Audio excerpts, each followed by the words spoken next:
আমাদের এই সমাজে কথায় কথায় মিথ্যা বলতে বাধ্য করা হয়। ভাই, আমার কথায় কষ্ট পাননি তো? তার হৃদয় খান খান হয়ে গেল, মন বেচারার মানে চূর্ণ বিচূর্ণ হয়ে গেল। উপরন্তু বলছেন আমার কথায় কষ্ট পাননি তো? এখন সে লজ্জায় পড়ে হয়তো বলল, না না, এতে এতে কষ্ট পাওয়ার কি আছে, আপনি নারাজ তো নন, এতে নারাজ হওয়ার কি আছে। অথচ ভেতরে এমন ক্ষোভ, দাঁড়া তোকে পেলে হয় ছাড়বো না। এখন তাকে বেচারাকে খামোখা মিথ্যা বলাচ্ছে। আচ্ছা, দুজন কথা বলছে তো তৃতীয় ব্যক্তি ঢুকে পড়ল। আমি আপনাদের মাঝে হস্তক্ষেপ তো করিনি। এখন তাতে রীতিমতো হস্তক্ষেপ তো হলোই ভাই। দুজন হয়তো কোনো গুরুত্বপূর্ণ কথা বলছিল, তুমি ঝাঁপিয়ে পড়লে। উপরন্তু জানতে চাচ্ছ হস্তক্ষেপ তো করিনি।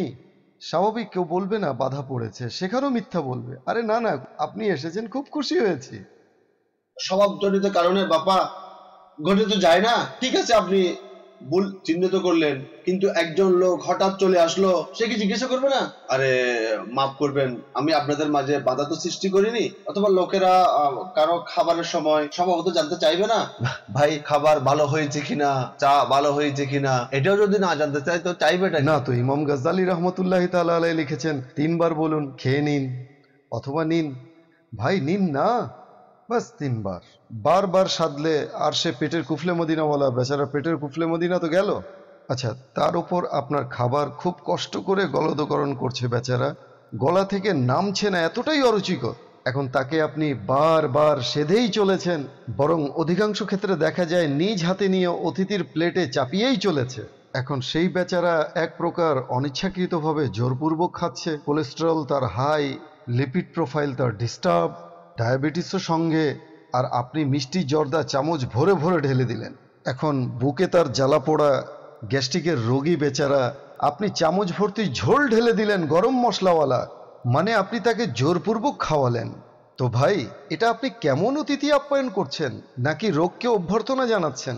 নাকি ডক্টরের পকেট গরম করছেন?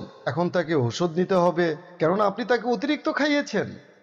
জবরদস্তি। তো কাজী ইমাম গাজ্জালী রহমতুল্লাহ তাআলা আলাইহি অনেক বুদ্ধিমান ছিলেন, 5ম হিজরি শতাব্দীর মুজাদ্দিদ ছিলেন, অনেক বড় আল্লামা ছিলেন। তিনি অনেক বড় সুফি ছিলেন, সুফিয়ে বা সাফা ছিলেন, আলিমে বা আমল ছিলেন। কাজেই তিনি নফসিয়াত বুঝতেন আর লিখে দিলেন 3 বারের বেশি বলো না। বারবার বললে লজ্জাবশত সে খেয়ে নেবে, পরে ফেসে যাবে। আজকালকার মেয়ে জামাইদেরও বুঝেন না।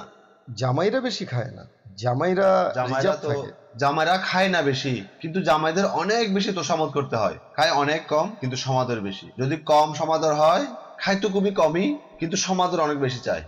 পাতে তুলে না দিলে বলবে দেয়নি, না সাধলে বলবে সাধেনি, শ্বশুরালয়ে নারাজ হয়ে থাকবে। তো 3-3-4 বার কি 10-12 বার সাধলেও বাবা আপনি জানেন বারবার সাদা তবু গীবত করে থাকে, আমাকে সমাদর করেনি। এর কি সমাধান দিবেন বাবা?